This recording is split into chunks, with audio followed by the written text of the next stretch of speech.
Hello बच्चों, I am Sachin sir, I am PGT maths in Gyandeep senior secondary public school. मैंने आपको class 10th में live class में 4.10 कराया था और 4.11 में मैंने आपको क्वेश्चन नंबर 2 क्वेश्चन नंबर 2 आपको सॉल्व करा दिया था। तो इसी के आगे मैं आपको कंटिन्यू करने जा रहा हूँ। देखें कैसे। देखिए क्वेश्चन नंबर 3 से आते हैं, यानी आपकी एक्सरसाइज है आपकी 4.10 ओके। 11th एक्सरसाइज का क्वेश्चन नंबर 3 से मैं स्टार्ट करने जा रहा हूँ। ठीक है, लाइव क्लास में आपको क्वेश्चन नंबर 2 तक मैंने आपको करा दिया था। थर्ड क्वेश्चन कह रहा है 2 squares have side x and x+4। मेरे पास 2 स्क्वायर हैं, एक की साइड x है, एक की साइड x+4 है। 2 squares have sides x and x+4. The sum of their areas, according to question, sum of their areas हमें दिया हुआ है 656 centimetre square. Then find the side of square. तो स्क्वायर के दोनों साइड मुझे बतानी है। ठीक है, तो क्वेश्चन ने क्या कहा है, दोनों के एरियाज का सम जो है वो मुझे दिया हुआ है। तो एरियाज क्या होता है, a1 + a2। मैं कह सकता हूँ a1 + a2 = 656। आफ्टर दैट हम कहेंगे इसका स्क्वायर। एरिया क्या होता है, साइड स्क्वायर। तो ये साइड x है, x² एंड यहाँ पर हम कहेंगे x+4 का स्क्वायर 656। इसको मैं सिंप्लीफाई करूंगा, x की वैल्यू मिलेगी। सिंप्लीफाई करने के लिए क्या करेंगे, a + b का होल स्क्वायर माने कि x² + 16 + 8x = 656 इधर लेकर आएंगे तो 2x² + 8x इधर लेकर आएंगे तो ये आपका 240 हो जाएगा =0। 2 का हम डिवाइड दे देंगे, x² + का 4x माइनस 120 = 0। मिडिल स्प्लिट करेंगे, x की वैल्यू मिलेगी। तो फर्स्ट स्क्वायर की साइड हमारी कहलाएगी x और सेकंड वाले की कहलाएगी x+4। x में हम लोग 4+ कर देंगे। ठीक है, after that question number 4, the area of right angle triangle is 165। एक राइट एंगल ट्रायंगल है जिसका एरिया हमें दिया हुआ है। अकॉर्डिंग टू क्वेश्चन एरिया अपने को दिया हुआ है 165 metre square. 165 metre square. Determine its base and altitude if latter exceed the former. सुनिएगा गौर से, क्या लिखा हुआ है, determine the base and altitude if latter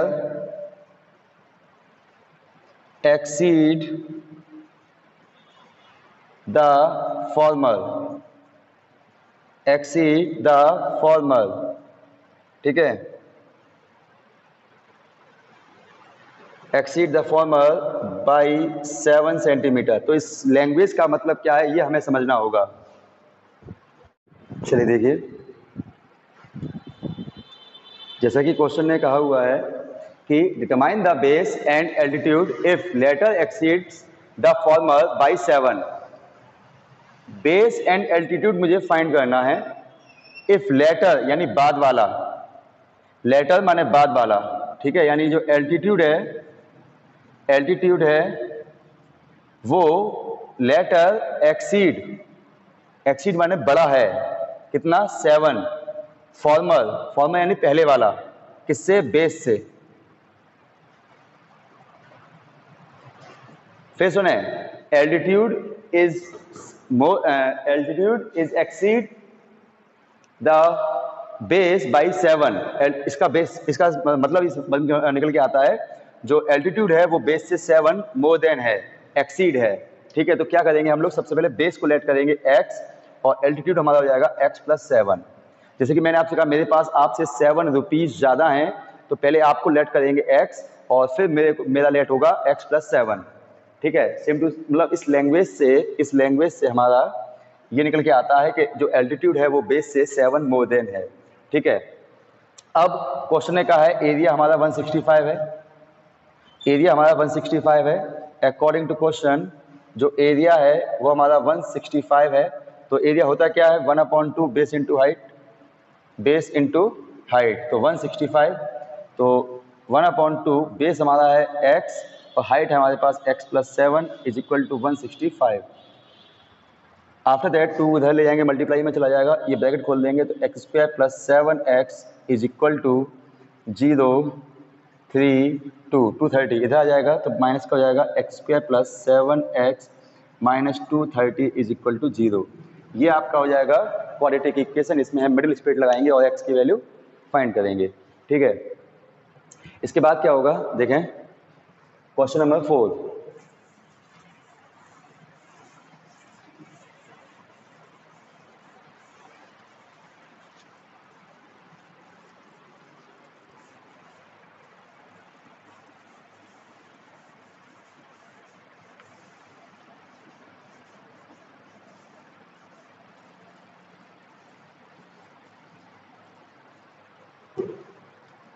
okay, question number 5 देखेंगे आप। इफ इज इट पॉसिबल, क्या ये पॉसिबल है to design a rectangular park? Is it possible, ध्यान दीजिएगा, इज इट पॉसिबल। पॉसिबिलिटीज वाले जो क्वेश्चंस होते हैं उसमें हम डिस्क्रिमिनेंट निकालते हैं। जो पॉसिबिलिटीज वाले क्वेश्चंस होते हैं उसमें हम डिस्क्रिमिनेंट निकालते हैं। कैसे? Is it possible to design a rectangular field, एक रेक्टेंगुलर फील्ड को डिजाइन करना क्या पॉसिबल है जिसमें पेरीमीटर मुझे दिया है 80 और एरिया मुझे दिया है 400? क्या ऐसा रेक्टेंगुलर फील्ड डिजाइन करना पॉसिबल है जिसका पेरीमीटर 80 हो और एरिया 400 हो? अगर पॉसिबल है, if possible, then find length and breadth, then find length and breadth. Okay, सबसे पहले मैं लेंथ और ब्रेथ को लेट कर दूंगा x एंड y। अब क्वेश्चन कह रहा है कि जो पेरीमीटर है यानी 1/2 x + y is equal to 80, 1/2 length plus breadth होता है इक्वल टू 180। मैं यहाँ पर करूँगा 1/2 x × y is equal to 400। ये मैंने पेरीमीटर और ये मैंने एरिया इज इक्वल टू लिख लिया। अब यहाँ से मैं पॉसिबिलिटी चेक करूँगा कैसे, देखो 2 डिवाइड में है, मल्टीप्लाई में चला जाएगा। सॉरी, पेरीमीटर में 2 आता है, 1/2 नहीं, एरिया में आता है, एरिया में भी नहीं आएगा, एरिया में 1/2 नहीं आएगा, सीधा सीधा आएगा। इसमें पेरीमीटर में आएगा 2 और एरिया में कुछ नहीं आएगा। ठीक है, 2 से काट देंगे तो x + y इक्वल टू ये 40 हो जाएगा। यहाँ पर मैं x y इक्वल टू 400 तो है ही हमारे पास। अब मैं यहाँ से क्वाड्रेटिक बनाऊंगा, देखो कैसे। यहाँ से मैंने y निकाल लिया, 40 - x, पुट कर देंगे x 40 - x equal to 400। Bracket खोलेंगे तो ये हमारा 40x - x², 400, ये दोनों, ये नेगेटिव ये पॉजिटिव उधर ले जाएंगे, साइन चेंज हो जाएगा तो हम कहेंगे x² - 40x + 400। ओके, 0 लेफ्ट में लगाओ या राइट में लगाओ, बात तो एक ही है। x² - 40x + 400 is equal to 0। ये एक क्वाड्रेटिक बन चुकी है, ये एक क्वाड्रेटिक बन चुकी है। अब इसमें पॉसिबिलिटी चेक करनी है अपने को। पॉसिबिलिटीज कैसे चेक करते हैं? डिस्क्रिमिनेंट से। सबसे पहले आप इसमें से a निकालिए, a equal to 1, b equal to -40 and c equal to 400। तो डिस्क्रिमिनेंट कैसे निकलता है? नाउ हम पहले पढ़ चुके हैं, डिस्क्रिमिनेंट कैसे निकलता है? b² - 4ac, b² - 4ac। तो b² क्या है? -40 का होल स्क्वायर -4 × AC, 1 × 400। तो डिस्क्रिमिनेंट यहाँ पे हो जाएगा 1600 और ये भी हो जाएगा आपका 1600। तो डिस्क्रिमिनेंट हमारा आ गया 0। अगर डिस्क्रिमिनेंट 0 होता है तो हम लोग कहते हैं कि roots are real and equal. तो यानी कि ये पॉसिबल है। डिस्क्रिमिनेंट कभी भी नेगेटिव नहीं आना चाहिए। अगर डिस्क्रिमिनेंट नेगेटिव है तो पॉसिबल नहीं हो पाएगा। ठीक है, तो ये पॉसिबल है, और पॉसिबल है तो फिर लेंथ और ब्रेथ बताइए। तो सबसे पहले इसको सॉल्व करेंगे तो हम, ये साफ साफ रखा हुआ है x - 20 का होल स्क्वायर। सर वैसे भी तो दिखाई दे रहा है x - 20 का होल स्क्वायर, तो आपने डिस्क्रिमिनेंट क्यों निकाला? ध्यान रखें, जब कभी पॉसिबिलिटीज का क्वेश्चन आए तो डिस्क्रिमिनेंट निकाल कर शो करना पड़ेगा। डिस्क्रिमिनेंट निकालकर आपको शो करना चाहिए अगर जब कभी भी आपका पॉसिबिलिटीज का क्वेश्चन आए। ठीक है, तो अब यहाँ से आंसर तो आपको डायरेक्ट मिल ही जाएगा, 20 हो जाएगा, और ब्रेथ आपके पास हो जाएगा 20, ब्रेथ भी आपका 20 हो जाएगा। तो रेक्टेंगुलर फील्ड तो नहीं बन पा रहा है लेकिन स्क्वायर बन पा रहा है। But every square is also rectangle, so we can say that this is possible. So we can say that this is possible. Question number 7 पर आते हैं। क्वेश्चन नंबर 7 कह रहा है sum of area of 2 square is 640। Sum of areas of two squares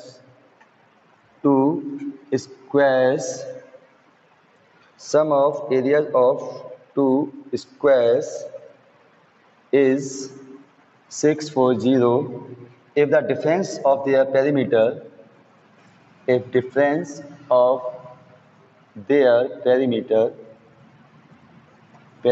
is 64. Find the side of two square. तो find the side पूछ रहे हैं. Find the sides. तो कैसे find करेंगे हम लोग? देखो सिचुएशन क्या है, sum of areas of two square, तो यानी कि सबसे पहले दो स्क्वायर हैं. सॉल्यूशन देखिए क्या है, हमारे पास दो स्क्वायर हैं, एक और ये दो, ठीक है. दोनों स्क्वायर के एरियाज का सम हमें 640 दिया हुआ है. तो अकॉर्डिंग टू क्वेश्चन हमें दिया है एरियाज का सम इक्वल टू 640, ठीक है. डिफरेंस ऑफ देयर पेरीमीटर का डिफरेंस जो है वो हमें दिया है 64, ठीक है. एरियाज का सम है वो हमें दिया 640 और पेरीमीटर का जो डिफरेंस है वो दिया 64, ठीक है. तो एरियाज का सम है, यानी कि हम लोग कहेंगे, मैंने माना इसका x मान लिया, y मान लिया, साइड मैंने x और y मान लिया, तो फॉर्मूला आप लगा सकते हो क्या, x² + y² = 640. एरियाज का सम दिया हुआ है, पेरीमीटर का डिफरेंस दिया हुआ है. तो हम लोग चाहें तो y को हमने अगर बड़ा बना लिया तो y को हम मान लीजिए y x से बड़ा है, कोई दिक्कत नहीं, आप किसी को भी बड़ा ले सकते हैं. तो मैं यहाँ पे क्या दे रहा हूँ कि 4 × y - 4 × x = 64, ठीक है. पेरीमीटर माइनस पेरीमीटर कर दिया. y यहाँ पे मैंने ग्रेटर ले लिया है, कोई बात नहीं है. प्लस के केस में तो हम लोग नहीं जज कर सकते कौन ग्रेटर है कौन लेस है, ठीक है. तो यहाँ से देखो 4 कट जाएगा, ठीक है. तो ये 16 हो जाएगा. एक इक्वेशन ये हो चुकी है, एक इक्वेशन ये हो चुकी है. दोनों इक्वेशन को सॉल्व करेंगे हम, x और y की वैल्यू निकालेंगे. कैसे, यहाँ से हमें y मिला x + 16, पुट कर देंगे यहाँ पर. तो ये हो जाएगा आपका x² + x + 16 का होल स्क्वायर = 640. मैं इसे सॉल्व कर दूंगा और x में एक क्वाड्रेटिक बन जाएगी जिसे मैं सॉल्व करके x की वैल्यू फाइंड कर सकता हूँ, ठीक है. इसके बाद देखेंगे question number 8. Question number 8.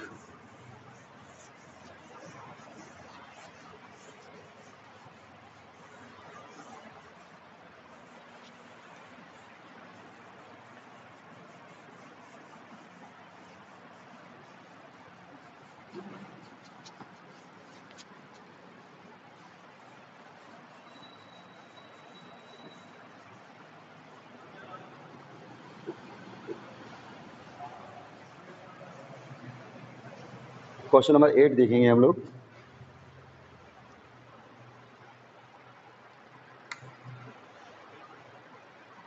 Some of areas of two square is 400. Same question है, दो स्क्वायर हैं जिनके एरियाज का जो सम है A1 + A2 = 400 and difference of their perimeter is 16. Difference of their perimeter is 16. उनके पेरीमीटर का जो डिफरेंस है वो 16 है. सेम क्वेश्चन है, और लेकिन मैंने जानबूझ के क्या किया है, x वाला बड़ा बनाया, क्योंकि x - y ऐसे लिखने में थोड़ा अच्छा लगता है, देखने में कुछ नहीं है, ठीक है. तो एरियाज का जो सम है यानी कि x² + y² = 400 और यहाँ पर हम कहेंगे 4x - 4y. आप 4y - 4x कर लो तो कोई दिक्कत नहीं है, आंसर सेम आएगा, ठीक है. दो साइड आएंगी, सिंपल सी बात है, x और y की वैल्यू आ जाएगी, दो साइड आएंगी, ठीक है. सॉल्व कैसे करेंगे हम, सेम टू सेम जो हमने पहले किया था. 4 से कट जाएगा 4, x - y = 4. यहाँ से मैं x = कर दूंगा 4 + का y, उठा के यहाँ मैं x की पुट कर दूंगा y प्लस का, यानी 4 + y का होल स्क्वायर + y² = 400. सिंप्लीफाई करेंगे, y में क्वाड्रेटिक बनेगी, सॉल्व करेंगे, ठीक है.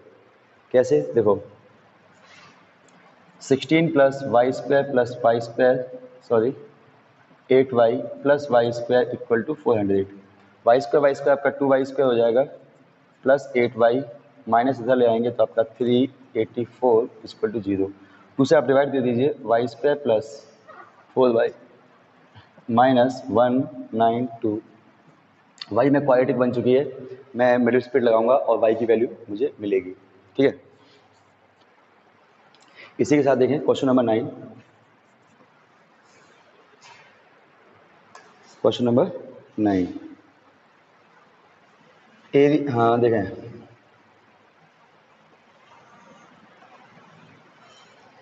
The area of rectangular plot is इतना. एक रेक्टेंगुलर प्लॉट है जिसका एरिया 528 है। The length of the plot is 1 metre more than the twice its breadth. Question कह रहा है जो लेंथ है, length of plot is 1 metre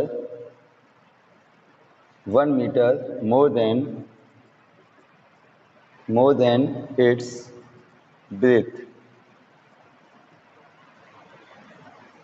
ठीक है, जो लेंथ है वो 1 मीटर मोर देन है, length is 1 metre more than twice of, यहाँ देखिए 1 metre more than twice of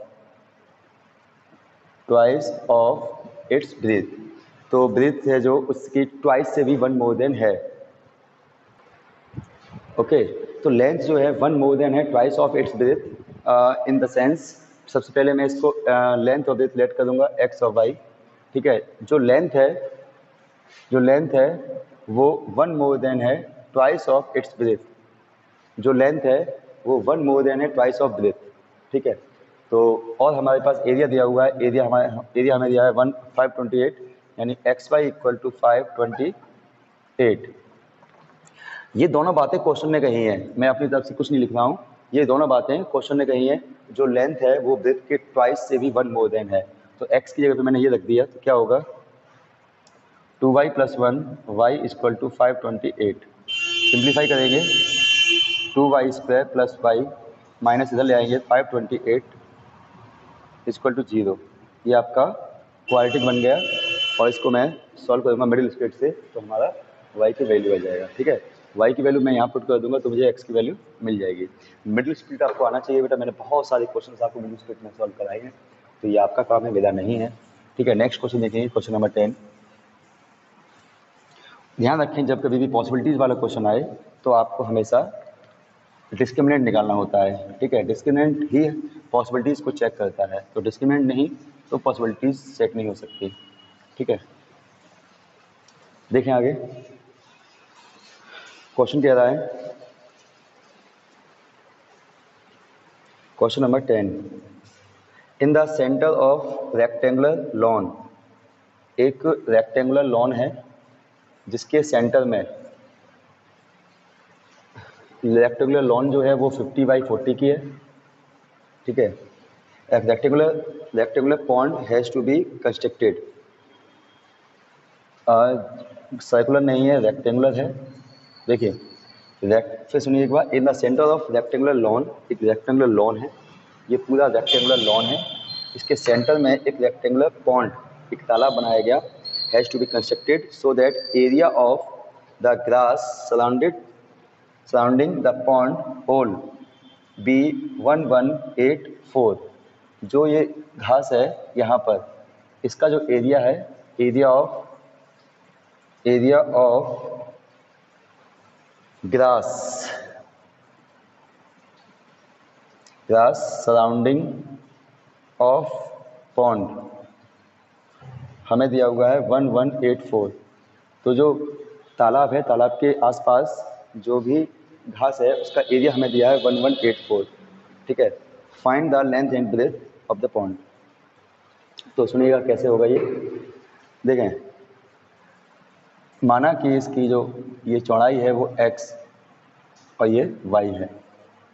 ठीक है, माना कि ये x और y है। ठीक है, ये जो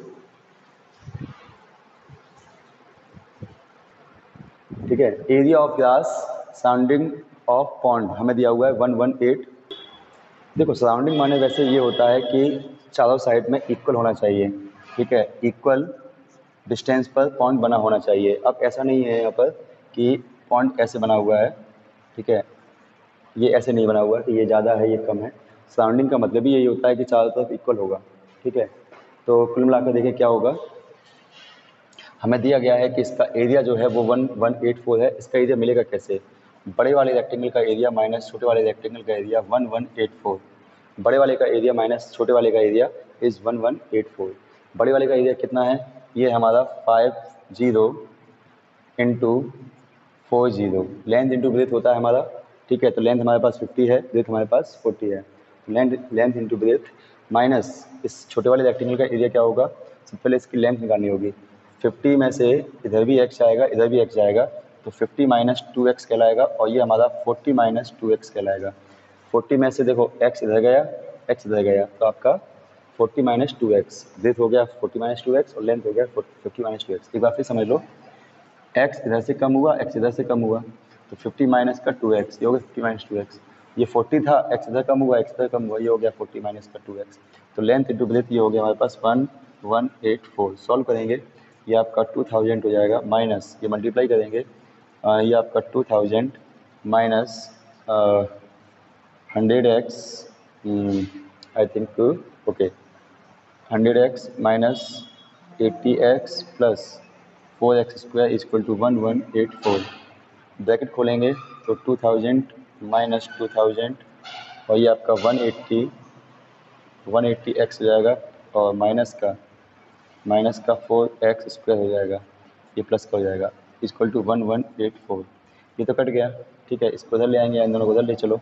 0 equal to 4x square minus 180x plus 1184। 0 उधर लगाओ, उधर लगाओ, बात है कि 4 का आप डिवाइड भी दे दीजिए, तो ये आपका बन जाएगा x स्क्वायर माइनस 45x और प्लस 4 2 जा 8, 3 4 9 जा 36 और 4 6 जा 24 इक्वल टू 0।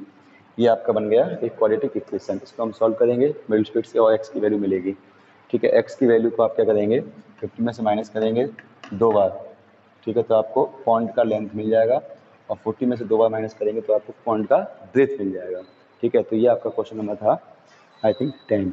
देखते हैं कौन सा था, ये आपका क्वेश्चन नंबर 10 था, ठीक है। 11 पर आते हैं हम।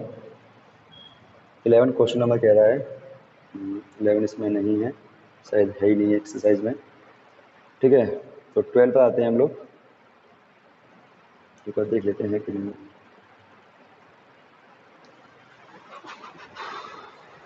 नहीं आई थिंक।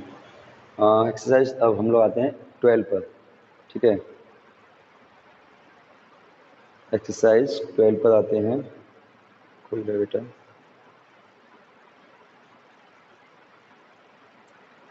ओके, ये कह रहा है it takes 10 days less than 8। देखो मैंने एक बार क्वेश्चंस कराए थे आप लोगों को, अब आपका स्टार्ट हो रहा है 4.12, ठीक है। Question number 1, it takes 10 days more less than the time taken by B to finish a piece of work if A। देखो बेटा, जब A अकेले काम करता है और B अकेले काम करता है तो A B से 10 डेज कम लेता है, A B से 10 डेज कम लेता है, तो इसका x माइनस 10। क्वेश्चन ने कहा अगर A अकेले किसी काम को करे तो B से 10 डेज कम लेता है, और अगर दोनों लोग मिलकर कर रहे हैं टुगेदर तो ये 12 दिन में काम खत्म कर देते हैं। तो ये लोग 12 दिन में काम खत्म कर देते हैं, तो दोनों का अलग अलग डेज बताना है। तो ध्यान रखिएगा इस तरह के क्वेश्चंस करने का तरीका क्या है। A B से 10 डेज कम लेता है, ठीक है, और दोनों साथ में काम करते हैं तो 12 डेज में काम खत्म करते हैं। तो इनको सॉल्व करने का तरीका ये है कि इसे भी आप पलट दीजिए, इसे भी आप पलट दीजिए, इक्वल टू इसे भी आप पलट दीजिए, यानी कि इसको आप रिवर्स कर दीजिएगा, ठीक है, इन्वर्स कर दीजिएगा, ठीक है। एक और चीज़ सुनिएगा, जब दो तरह के लोग एक ही काम को करते हैं तो टाइम कम लगता है, ठीक है, इसलिए हम लोगों को ये चीज़ पलट कर इसको ऐड करना चाहिए, ठीक है। इसके पीछे और भी लॉजिक हैं, लेकिन ये ज़्यादा इजी है ये तरीका, आपको सीधा सीधा, ठीक है, सीधा सीधा आप तरीका समझिए। देखो एक और क्वेश्चन करूँगा तब आप लोग ठीक से समझ पाएंगे, रुक जाइएगा। देखिए सॉल्व तो बड़ी बात नहीं है, एलसीएम लेना है, देखना सॉल्व तो कोई बड़ी बात नहीं है। x माइनस 10, अभी मैं एक और क्वेश्चन करूँगा तो आपको अच्छा लगेगा। x ये इधर जाएगा, x ये इधर जाएगा, x minus 10 is equal to 1/12। ये हो जाएगा 2x minus 10 upon x square minus 10x equal to 1/12। Cross multiply करेंगे 24x minus 120 is equal to x square minus 10x। इन दोनों को उधर ले जाएंगे तो 0 equal to x square minus 34 plus 120 is equal to 0। Then equation बन जाएगी हमारे पास 34x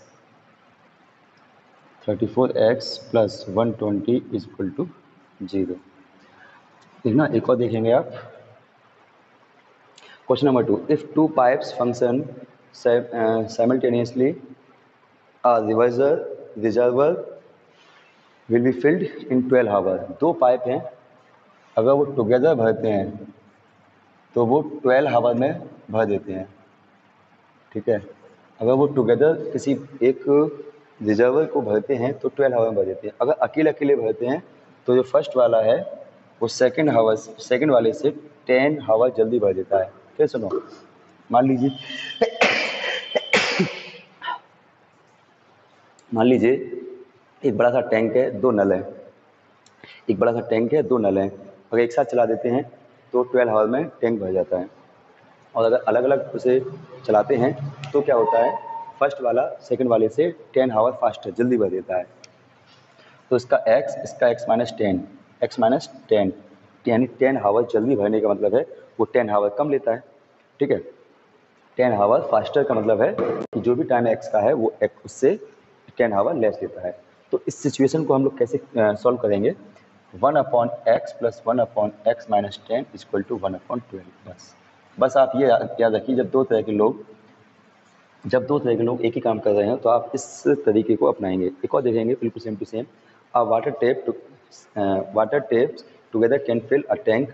देखो टुगेदर में दिया हुआ है 9 3/8 आवर, इसका मतलब 75/8 आवर। ठीक है, इसलिए अब वो अलग अलग जब भरते हैं तो जो लार्जर वाला है, दो टैप हैं यानी दो नल हैं। जो लार्जर वाला है वो स्मॉलर वाले से 10 आवर फास्टर भर देता है। फिर से वही, ये x प्लस का x माइनस 10। मान लीजिए ये बड़ा है, ये छोटा है। ठीक है, ये बड़ा नल है, ये छोटा नल है। तो बड़ा वाला जो नल है वो 10 आवर फास्टर भर देता है, इसका मतलब 10 आवर कम टाइम लगता होगा उसमें। ठीक है, अब इसे हम सिंप्लीफाई करेंगे, सॉल्व करेंगे तो हमने क्या क्या सिखाया, 1/x plus 1/x minus 10 equal to 1/75/8, यानी कि 1/x प्लस 1/x माइनस 10। चाहो तो एलसीएम ले लो, स्टेप बच जाएगा आपका x माइनस 10 ये इधर जाएगा, x माइनस 10 ये इधर जाएगा, x 8/75।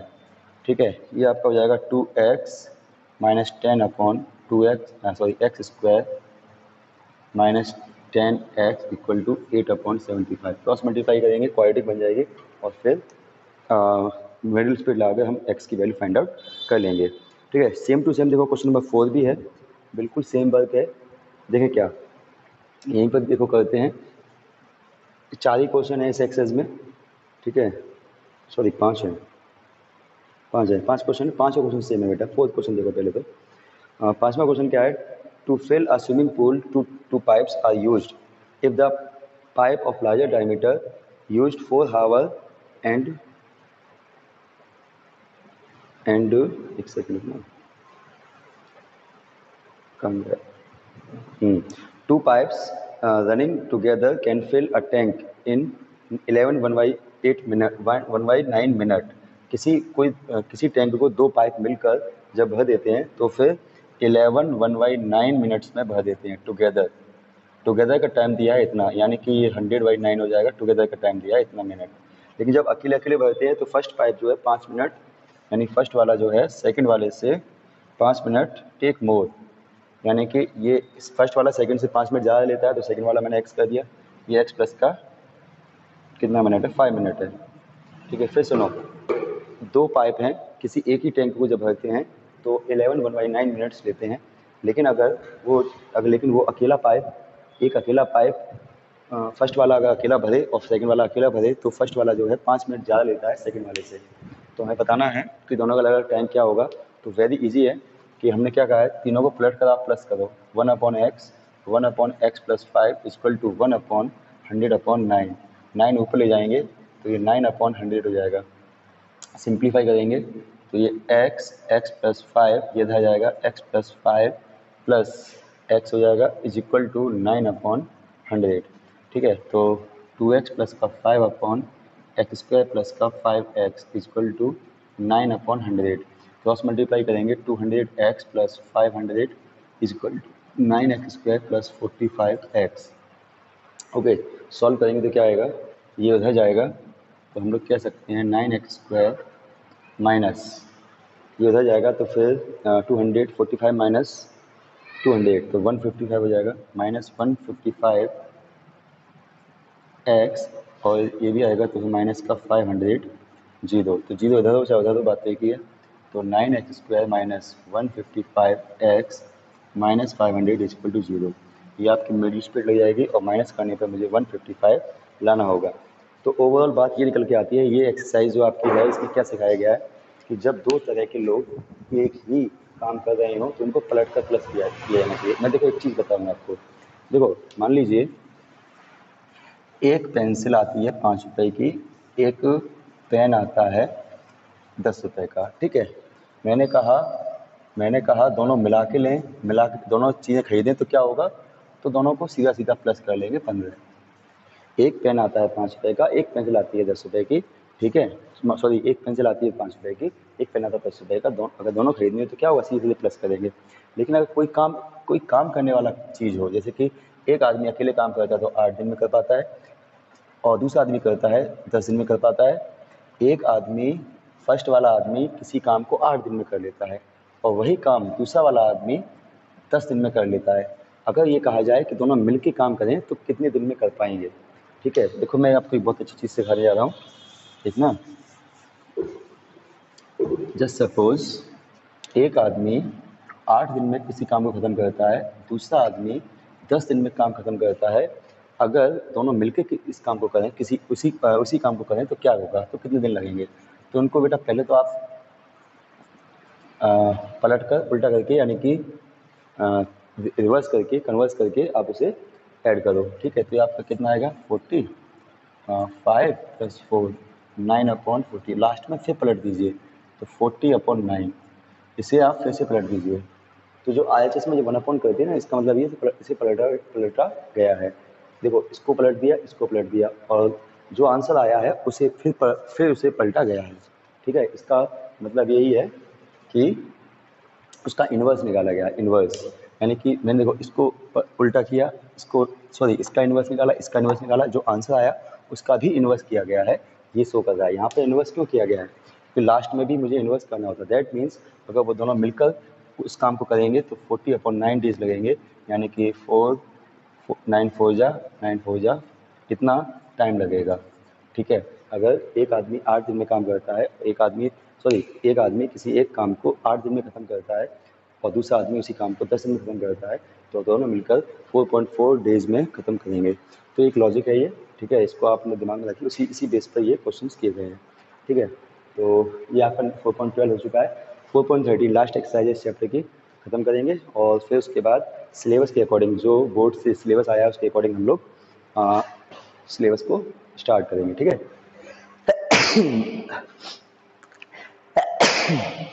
तो मिलते हैं नेक्स्ट क्लास में, तब तक के लिए बाय।